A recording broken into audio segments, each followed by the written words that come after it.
तो आज की क्लास में हम डिस्कस कर रहे हैं सेकंड लॉ ऑफ मोशन। क्या है भाई second law of motion? Law of momentum भी कहते हैं सेकंड लॉ ऑफ मोशन को। मोमेंटम क्या होता है पहले हम इस पर डिस्कस करें। What is momentum? देखो जैसे सपोज सपोज एक छोटी सी बॉल आपकी तरफ आ रही है। वेलोसिटी हम फिक्स कर लेते हैं। वेलोसिटी सपोज क्या है, यू है, ठीक है, या हम नंबर में ले लेते हैं 10 मीटर पर सेकेंड है वेलोसिटी, ठीक है ना। और एक बॉल हमारे पास आ रही है, ठीक है ना, और एक फुटबॉल हमारे पास आ रही है सेम वेलोसिटी से। तो हमें कौन ज्यादा हिट करेगी, किससे ज्यादा लगेगी हमें, बॉल से या फुटबॉल से? फुटबॉल से ज्यादा लगेगी, ठीक है। एक और एग्जांपल लेते हैं। 10 मीटर पर सेकंड की स्पीड से एक साइकिल हमारी तरफ आ रही है और सेम स्पीड से एक ट्रक हमारी तरफ आ रहा है। किससे बचने की कोशिश ज्यादा करोगे, जल्दी करोगे? डेफिनेटली ट्रक से करेंगे, ठीक है ना। तो वेलोसिटी तो दोनों में सेम है, डिफरेंस किस में है? मास में डिफरेंस है। तो जो मोमेंटम होता है वो क्या होता है, मास और वेलोसिटी के कंबाइंड इफेक्ट को बताता है, ठीक है ना। क्या बताता है? मास और वेलोसिटी के कंबाइंड इफेक्ट को जो बताता है उसे क्या कहते हैं हम? मोमेंटम कहते हैं। मोमेंटम होता है मास मल्टीप्लाई बाय वेलोसिटी, ठीक है ना। ये हमें अमाउंट ऑफ मोशन बताता है। क्या बताता है? Amount of motion. तो हम सबसे पहले मोमेंटम पढ़ें। मोमेंटम को हम लीनियर मोमेंटम भी कहते हैं। तो लीनियर मोमेंटम या फिर हम मोमेंटम कहते हैं, क्या है भाई? The product of mass of a body and its velocity is called momentum और लीनियर मोमेंटम। कोई भी हमारे पास बॉडी है उसके मास के मल्टीप्लीकेशन को और वेलोसिटी के मल्टीप्लीकेशन को मोमेंटम कहेंगे, ठीक है। Momentum also defined as quantity of motion in a body, ठीक है। तो क्वांटिटी ऑफ मोशन बताती है, सिर्फ वेलोसिटी बताने से काम नहीं चलता, क्योंकि मास भी तो इंपॉर्टेंट प्ले रोल कर रहा है, ठीक है ना। तो उसे हम क्या कहते हैं? Quantity of motion. मोमेंटम को हम स्मॉल पी से या कैपिटल पी दोनों से डिनोट कर सकते हैं। जनरली किससे डिनोट करते हैं हम? स्मॉल पी से डिनोट करते हैं। ये मोमेंटम कैलकुलेट करने का फार्मूला हो गया जो अभी हमने डिस्कस किया। Mass of body, velocity of body, तो एम इंटू वी हो जाएगा अपने पास, ठीक है। ये मोमेंटम कैलकुलेट करने का अपने पास फार्मूला है। क्लियर है भाई? फार्मूला नोट करते जाओ, अभी हम न्यूमेरिकल करेंगे वहां काम आएगा। अब ये जो मोमेंटम है ये वेक्टर क्वांटिटी है, स्केलर क्वांटिटी है?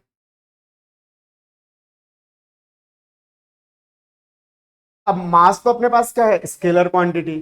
और वेलोसिटी क्या है? Vector quantity. तो वेलोसिटी वेक्टर है तो ये भी क्या होगा? वेक्टर होगा, ठीक है। तो अपने पास momentum acts in the direction of velocity. जिस डायरेक्शन में वेलोसिटी एक्ट कर रही होती है उसी डायरेक्शन में मोमेंटम भी आता है, ठीक है ना। और ये अपने पास वेक्टर क्वांटिटी हो गई क्योंकि ये वेलोसिटी की डायरेक्शन में लग रहा है, मतलब डायरेक्शन की इंपॉर्टेंस है, तो ये वेक्टर क्वांटिटी है। यूनिट क्या होती है इसकी? मास की यूनिट क्या होती है भाई, जल्दी बताओ?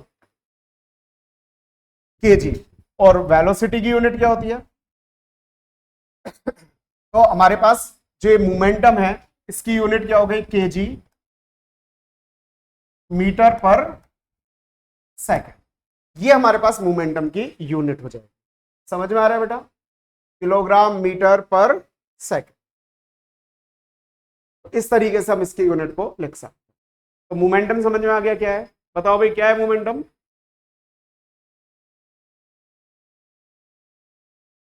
मास एंड वेलोसिटी का प्रोडक्ट, ठीक है ना। जो बॉडी हमारे पास हैवियर होगी उसका मोमेंटम भी क्या होगा? ज्यादा होगा। जो लाइटर बॉडी होगी उसका मोमेंटम भी क्या होगा? कम।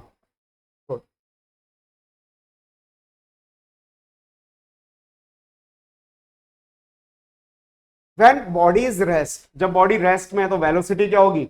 जीरो होगी। और वेलोसिटी जीरो है तो मोमेंटम भी क्या होगा? जीरो होगा, ठीक है ना। तो कहना जब कोई बॉडी रेस्ट में होती है तो उसका मोमेंटम क्या होता है? जीरो होता है। अब हम डिस्कस कर रहे हैं Newton second law of motion.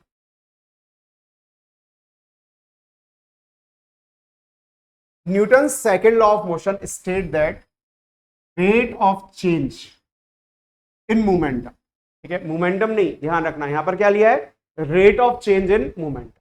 Momentum की भी रेट ऑफ चेंज इन्होंने लिया। तो rate of change of momentum of an object is directly proportional to the force. कि फोर्स जो हम अप्लाई कर रहे हैं वो किसके प्रोपोर्शनल होता है? ठीक है ना, rate of change in momentum के प्रोपोर्शनल होता है, ठीक है। तो हम ऐसा लिख सकते हैं कि हमारे पास जो फोर्स है is directly proportional to rate of change in momentum. ठीक है ना, मोमेंटम में जो रेट ऑफ चेंज है उसके प्रोपोर्शनल क्या होता है, हमारा फोर्स होता है। ये न्यूटन्स का सेकंड लॉ कहलाता है। ठीक है ना, यानी कि हम कह सकते हैं फोर्स क्या है अपने पास, change in momentum upon time. Rate of change कैसे निकालते हैं, जो मोमेंटम में चेंज है उसमें किसका डिवाइड कर देंगे, टाइम में। तो यदि मोमेंटम कम टाइम में चेंज हो रहा है तो फोर्स ज्यादा होगा या कम होगा, ज्यादा होगा। और यदि ये टाइम ज्यादा कर दें, मोमेंटम चेंज होने में जो टाइम लग रहा है उसको ज्यादा कर दें, तो अप्लाइड फोर्स क्या हो जाएगा, कम हो जाएगा। समझ में आ रही है चीज, ठीक है। हाँ, फोर्स इनवर्सली प्रोपोर्शनल, टाइम क्या है ही दिख ही रहा है अपन को यहां से, ठीक है ना। और डायरेक्टली प्रोपोर्शनल टू किसके, चेंज इन मोमेंटम। अब चेंज इन मोमेंटम तो हम कुछ कर नहीं सकते, लेकिन इस टाइम में चेंज करके हम बहुत सारी चीजें कर सकते हैं। आपने कभी किसी प्लेयर को, क्रिकेट प्लेयर को कैच लेते हुए देखा है? कैसे कैच लेता है, ऐसे पकड़ता है या यूं ऐसे करता है, पीछे करता है वो, ठीक है ना। अपने बॉल को कांटेक्ट में लाके वो क्या करता है, पीछे करता है, एकदम से बॉल को नहीं रोकता। ऐसा क्यों? क्योंकि जब बॉल को तेज स्पीड में आती है ना, तो उसका टाइम बढ़ाने के लिए,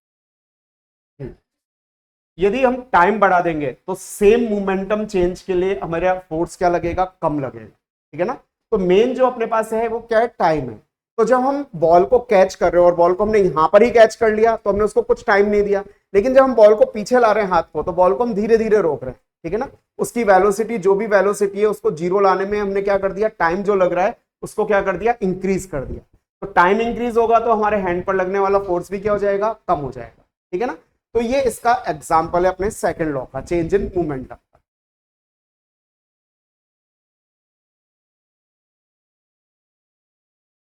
अब हम मोमेंटम कैलकुलेट करना चाह रहे हैं, ठीक है ना। तो देखो, सपोज हमने कोई एक ऑब्जेक्ट लिया, हम कह रहे हैं कि हमको एक बॉल है हमारे पास, उसका मास कितना है, m, ठीक है ना। और उसकी इनिशियल वेलोसिटी u है, और उसकी फाइनल वेलोसिटी, ठीक है ना, फाइनल वेलोसिटी कितनी हो गई, v हो गई। और कितना टाइम लिया उसने, t टाइम लिया। ये हमारे पास वैल्यूज है कि हमारे पास कोई मास है, m मास है, ठीक है ना, उसका इनिशियल वेलोसिटी u है, फाइनल वेलोसिटी v है, और टाइम कितना लग रहा है, t लग रहा है। ठीक है, तो अब हम कह सकते हैं कि हमारे पास जो इनिशियल मोमेंटम होगा, ठीक है ना, वो क्या होगा, m into u, mass into initial velocity. और जो फाइनल मोमेंटम होगा वो क्या होगा, m into v, mass into final velocity. और चेंज इन मोमेंटम क्या हो जाएगा, final momentum minus initial momentum, p2 minus p1, यानी mv माइनस mu। और यदि हम यहां से m कॉमन ले लें तो इसको हम ऐसे भी लिख सकते हैं, v माइनस। ठीक है, तो ये हमारे पास क्या आ गया, चेंज इन मोमेंटम। तो फोर्स क्या होता है, जल्दी बताओ, अभी पढ़ा है अपन ने, rate of change in momentum. ठीक है ना, फोर्स किसके इक्वल होता है, rate of change in momentum. तो rate of change in momentum calculate कर रहे हैं, तो चेंज इन मोमेंटम अपने पास ये आया, इसमें टाइम का डिवाइड कर दो। तो हमने mv में mu से माइनस कर दिया और ये टाइम का डिवाइड कर दिया। हम चाहें तो इसे ऐसे भी लिख सकते हैं, m v minus you upon, इस तरीके से भी लिख सकते हैं, m कॉमन ले लिया। तो change in momentum upon time क्या आ गया, rate of change in momentum. और न्यूटन्स का लॉ क्या कहता है भाई, change in, change of rate of momentum किसके इक्वल होना चाहिए, फोर्स अप्लाइड फोर्स के इक्वल होना चाहिए। ठीक है ना, या इसके प्रोपोर्शनल होना चाहिए। ठीक है, तो इसके प्रोपोर्शनल कर दिया हमने।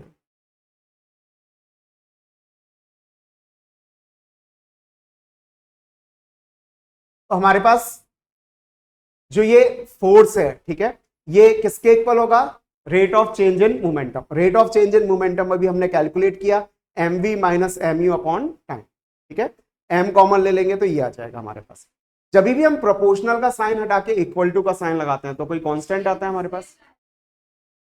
हाँ, प्रोपोर्शनल का यही साइन होता है, हम लिखते इसको ऐसे हैं, ये प्रोपोर्शनल का एक्चुअल साइन नहीं होता। ठीक है ना, प्रोपोर्शनल का साइन हम इस तरीके से बनाते हैं।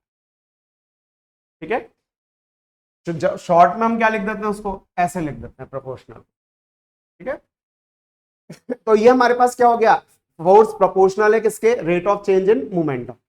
अब जब भी हम प्रोपोर्शनल का साइन हटाएंगे, इक्वल टू का साइन लगाएंगे, तो एक कांस्टेंट आता है कोई सा, वो कांस्टेंट सपोज क्या है अपने पास, कोई कांस्टेंट है के, ठीक है ना, ये यहां पर ले रखा है पढ़ना।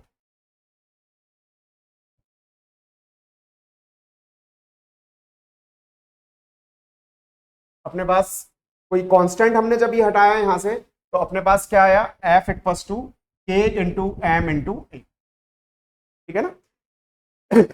अब यदि हम फोर्स 1 न्यूटन लें, मास हम 1 किलोग्राम लें, एक्सीलरेशन 1 मीटर पर स्क्वायर सेकंड ले लें, तो इन सब की वैल्यू 1 पुट करेंगे तो के की वैल्यू क्या आ जाएगी, 1। उस केस में हमारे पास एफ इक्वल्स टू क्या हो गया, एम ए हो गया, ठीक है। तो हम इस तरीके से सारी वैल्यूज को अरेंज किया कि इस कांस्टेंट की वैल्यू को हमने क्या कर दिया, 1 कर दिया, तो हमारे पास रिलेशन आ गया फोर्स मास और acceleration, F equals to M A या A equals to F by M. ये फार्मूला समझ में आ गया। तो हमारे पास न्यूटन का रूल नंबर 2 जो अपने पास सेकंड लॉ है, वो क्या कहता है भाई, जल्दी बताओ भाई स्टेटमेंट। अप्लाइड फोर्स किसके इक्वल होता है, rate of change in momentum, ठीक है ना, rate of change in momentum.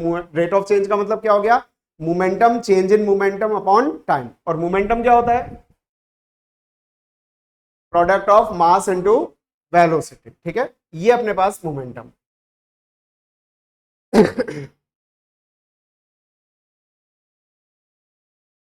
तो अब यहां से हम ऐसा भी कह सकते हैं कि हमारे पास जो एक्सेलरेशन है, ठीक है ना, ए क्या हो गया अपने पास, एम ए। एक्सेलरेशन जो है वो डायरेक्टली प्रोपोर्शनल है क्या, फोर्स के, जितना ज्यादा फोर्स लगाएंगे एक्सेलरेशन भी क्या होगा, उतना ही ज्यादा जनरेट होगा। Application of Newton second law, ये कैचिंग अ क्रिकेट बॉल, ठीक है, जब हम क्रिकेट बॉल कैच करते हैं तो हम हैंड को पीछे कर लेते हैं, क्यों करते हैं, टाइम को इंक्रीज करने के लिए। टाइम को इंक्रीज करेंगे तो rate of change in momentum क्या हो जाएगा, कम हो जाएगा, मतलब फोर्स भी क्या हो गया, कम हो गया, तो हमारे हाथों में कम लगेगी, जो प्लेयर है उसके हाथों में कम लगेगी। सिमिलरली हाई जंप करता है जब भी कोई एथलीट, ठीक है, तो वो सीधे उस लैंड पर लैंड नहीं करता, ठीक है ना, धरती पर वो लैंड नहीं करता, बल्कि कोई कुशन वाले मैट्रेसेस होते हैं, ठीक है ना। कुशन वाले मैट्रेसेस क्यों रखे जाते हैं, ठीक है, इसमें अंदर धस जाएगा तो उसको वेलोसिटी जीरो होने में क्या लगेगा, टाइम लगेगा। टाइम इंक्रीज हो गया तो अपने पास इस पर जो अप्लाइड फोर्सेस की बॉडी पर जो कुशन अप्लाई कर रहा है वो भी क्या होगा, कम होगा, तो कम उसको लगेगी, ठीक है। Car provides with seat belt, seat belt क्यों होता है भाई कार में, और सीट बेल्ट हमें लगने से कैसे बचाता है, रोक लेता है, तो हमारे जैसे हम बिना बस वो है। बस वही सब में सेम रीजन है। जब हम सीट बेल्ट लगाएंगे तो सीट बेल्ट जब हम आगे भिड़ेंगे स्टेयरिंग से, कोई स्टेयरिंग मतलब गाड़ी ड्राइव कर रहा है तो किससे टकराएगा, आगे स्टेयरिंग से, तो स्टेयरिंग से एकदम से नहीं टकराएगा, बल्कि क्या लगेगा उसको, थोड़ा टाइम लगेगा, ठीक है ना। तो टाइम बढ़ा दिया तो टाइम इंक्रीज हुआ तो rate of change in momentum भी क्या हो गया, डिक्रीज हो गया, और ये डिक्रीज हुआ तो इसके साथ फोर्स जो होगा लगने वाला वो भी क्या हो जाएगा, डिक्रीज हो जाएगा, तो हमारे कम लगेगी, ठीक है। तो ये सारे क्वेश्चंस इस पर बेस्ड पूछे जा सकते हैं सेकंड लॉ ऑफ न्यूटन। अब ये हमारे पास न्यूमेरिकल क्वेश्चन है, ये आप लोगों को करना है, करिए भैया, छोटा सा क्वेश्चन है।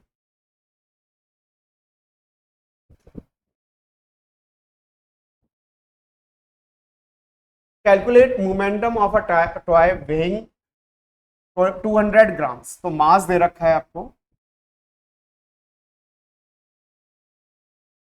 200 ग्राम्स। यदि हम ग्राम को किलोग्राम में चेंज करेंगे तो किससे डिवाइड करेंगे बेटा, 1000 से, 200 अपॉन 1000। हाँ अभी देखते हैं, तो ये अपने पास 0.2 किलोग्राम आ रहा है क्या, मास तो आ गया 0.2 किलोग्राम। वेलोसिटी दे रखी है 5 मीटर पर सेकेंड, तो हमारे पास m क्या हो जाएगा, मोमेंटम को p से डिनोट करेंगे, p इक्वल्स टू क्या होगा, m इंटू वी, यानी कि 0.2 मल्टीप्लाई बाय 5, तो 1 आ जाएगा। यूनिट क्या हो जाएगी, किलोग्राम मीटर पर second.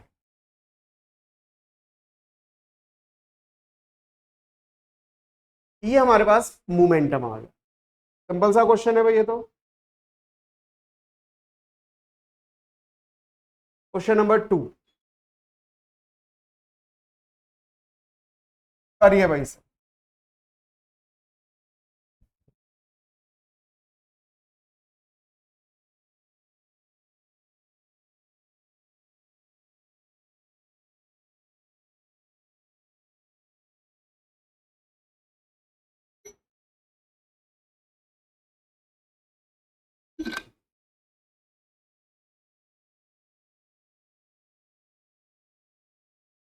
When a ball of mass m kilogram strikes a wall with a speed of u meter per second and rebound at the same speed, then find the change in momentum of the ball.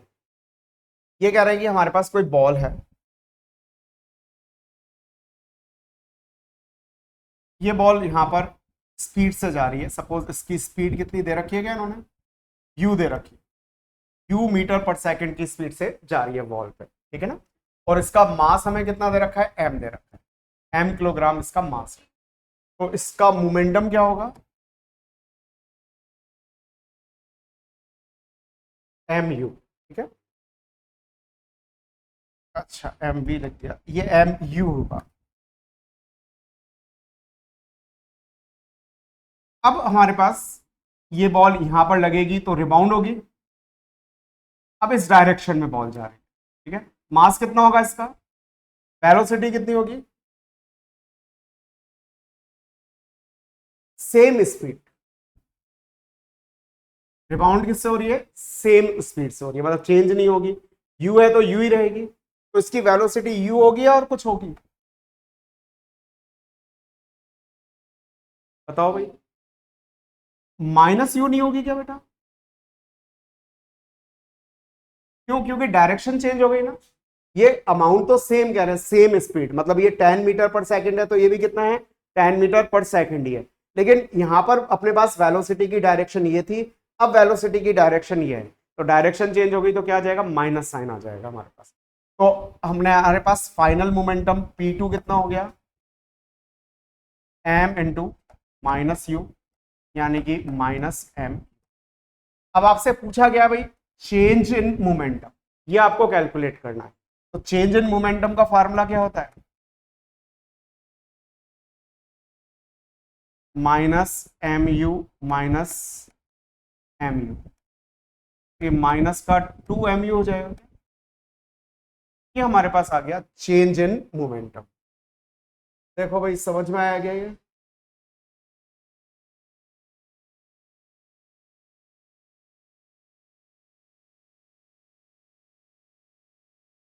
आ गया ये।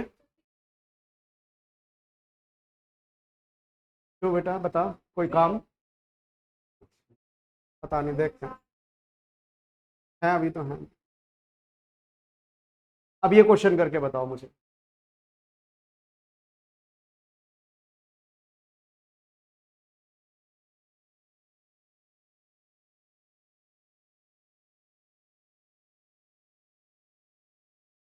Calculate the change in the momentum of an object having a weight 2 kilogram as unbalanced force is applied.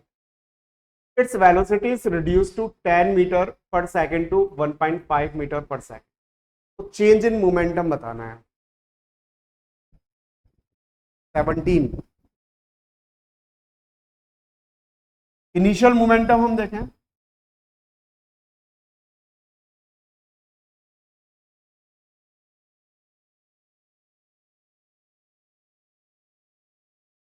P1 m into you, m की value कितनी है 2 into 10, 20 kilogram metre पर second. ये हमारे पास initial moment. Final momentum क्या होगा,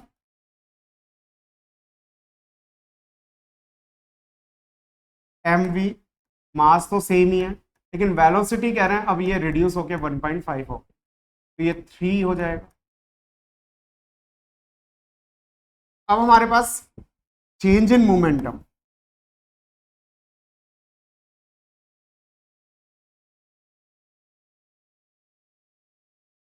ये होता है P2 माइनस P1। तो आंसर 17 होगा या -17 होगा?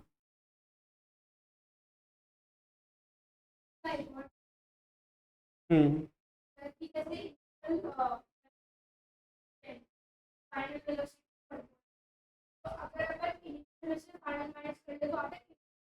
हम्म और अगर अपन लगाएंगे फोर्स तो सर n into a आपका आता है तो इनिशियल तो ए कैसे आया 8.5? 1.5 अगर मैं 1.5 माइनस करते हो ना तो 8 और अगर आप -5 को करते हो तो आपका आंसर माइनस। नहीं, तो आपने जो फार्मूला अप्लाई किया वो क्या अप्लाई किया? m इंटू ए कैसे आ गया 8.5? वो तो v है ना, चेंज इन वेलोसिटी। वही अपन ने फार्मूला यूज किया, यहाँ पर P2 माइनस P1 यूज किया अपन ने। कैसे भी कर लो, बात एक ही। ये क्या होता है अपने पास? M we minus M U, और यदि हम इसमें से m कॉमन ले लें तो क्या हो जाएगा? v minus you. ठीक है, ये वाला फार्मूला यूज होगा चेंज इन मोमेंटम के। डायरेक्ट आप चाहो तो ये वाला फार्मूला यूज करके लिख दो, चाहे आप इनिशियल मोमेंटम और फाइनल मोमेंटम कैलकुलेट कर लो और उसको कैलकुलेट करो। लेकिन यह ध्यान रखना, आंसर पॉजिटिव नहीं आएगा, नेगेटिव आएगा। यदि आप पॉजिटिव आंसर दिया है तो 2 मार्क्स का एक क्वेश्चन है, 0 नंबर मिलेगा। ठीक है ना, एक छोटी सी गलती के लिए हमेशा ध्यान रखना, फाइनल मोमेंटम माइनस क्या होगा? Initial momentum.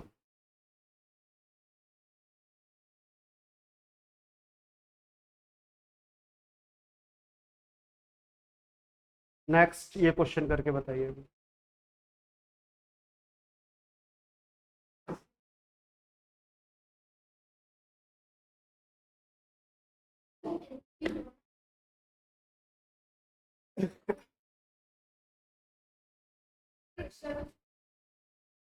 Ravi throws a cricket ball in an upwards direction with a velocity of 5 meter per second. The mass of the ball is 150 kilogram. ठीक है, 150 किलोग्राम बहुत हैवी बॉल हो गई। ठीक है ना, कोई बात नहीं, इन्होंने दे रखी है तो मानना पड़ेगा हम।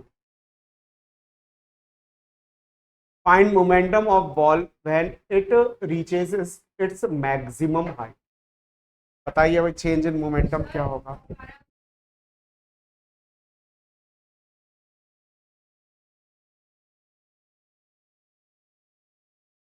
तो कैलकुलेट करके बताओ कैसे आया 750। हाँ लगाओ, फॉर्मूला अप्लाई करो, कॉपी में करके बताओ मुझे कैसे किया।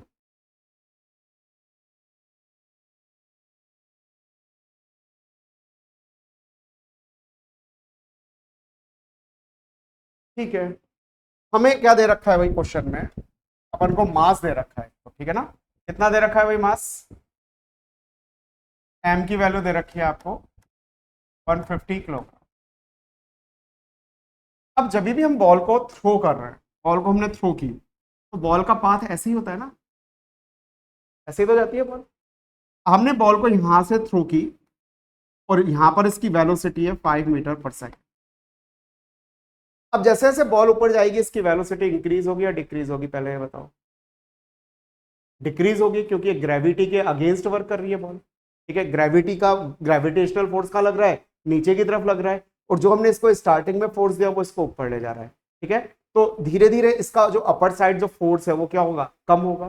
ठीक है, कम होगा तो तभी तो ये नीचे आना शुरू होगी। यदि इसकी वेलोसिटी कंटिन्यूसली इंक्रीज होती जाए या सेम भी रहे तब तो कभी नीचे ही नहीं आएगी, धीरे धीरे ऊपर ही जाती रहेगी। तो इसकी वेलोसिटी धीरे धीरे क्या हो रही है? कम हो रही है, और जिस पॉइंट पर इसकी वेलोसिटी 0 हो जाएगी उस पॉइंट के बाद ये ग्रेविटी के इफेक्ट में नीचे आने लगेगी। ठीक है ना, अब वेलोसिटी इसकी क्या होने लगेगी?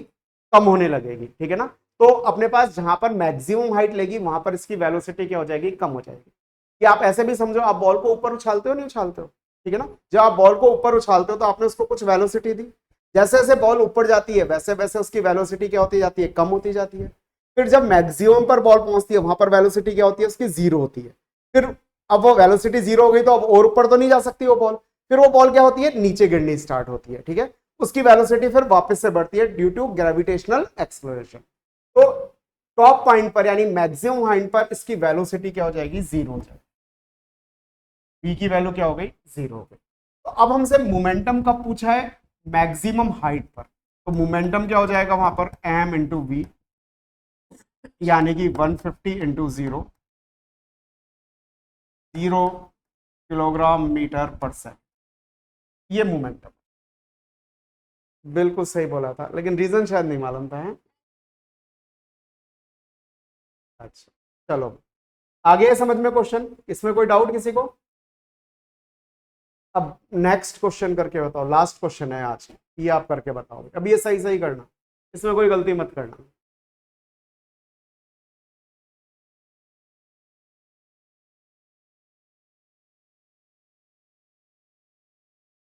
अ truck started from rest, rest का मतलब u इक्वल्स टू क्या हो गया, 0, with rest with velocity 45 metre per second in 15 second. Velocity increase होकर के हो गई 45 metre per second 15 second. Mass of truck, अपने पास मास दे रखा है ट्रक का कितना, T500 kilogram. Calculate change in momentum, change in momentum calculate करना है। पहले हम इनिशियल मोमेंटम कैलकुलेट करना है, P1, ये हमारे पास होता है mu, ये 0 हो जाएगा बिकॉज u इज 0, ठीक है। फिर हम फाइनल मोमेंटम कैलकुलेट करने, फाइनल मोमेंटम होता है हमारे पास mv, यानी कि 3500 मल्टीप्लाई बाय 45,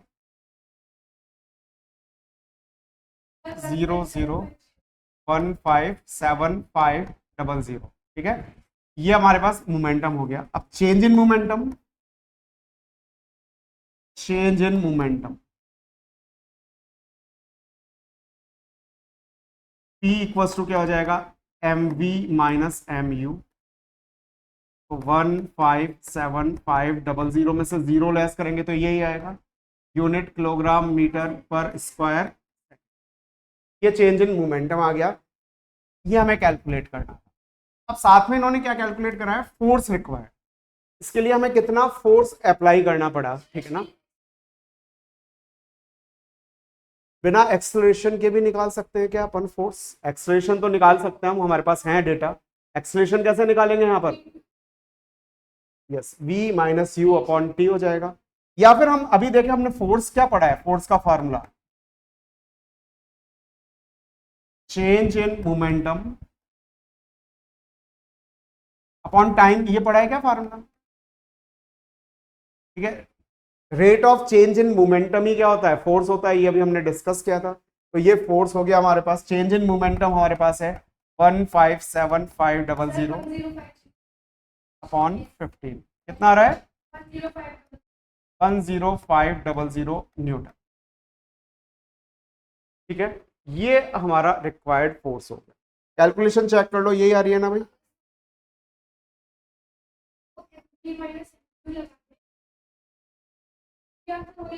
सेम आएगा आंसर कैसे भी करो।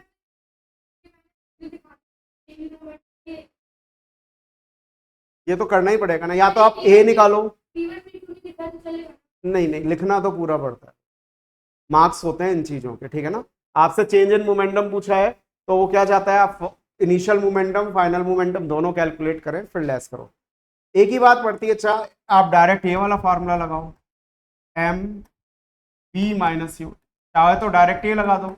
हमने कौन सा लगाया, m b minus M u, दोनों है तो एक ही चीज ना, ठीक है। तो इस तरीके से क्वेश्चंस करने, मोमेंटम पर बेस्ड क्वेश्चंस है। तो अपना सेकंड लॉ क्या हो गया, कंप्लीट हो गया। सेकंड लॉ क्या कहलाता है, मोमेंटम लॉ कहलाता है, ठीक है ना। ये अपना सेकंड लॉ है, इसमें फार्मूला ड्राइव करना पूछ सकते हैं, इस पर जो एप्लीकेशन है अपन ने एग्जाम्पल देखे 2-3 वो पूछ सकते हैं। कैच वाला एग्जाम्पल हो गया जैसे, ठीक है ना, ये इंपॉर्टेंट एग्जाम्पल है, इसका एक्सप्लेनेशन पूछते हैं बहुत, ठीक है ना। तो ये ध्यान से देख लेना, एक बार ध्यान से पढ़ लेना नोट्स में से, ठीक है। और ये सिंपल से न्यूमेरिकल्स है, ठीक है। अब नेक्स्ट क्लास में हम पढ़ेंगे थर्ड लॉ ऑफ मोशन, ठीक है।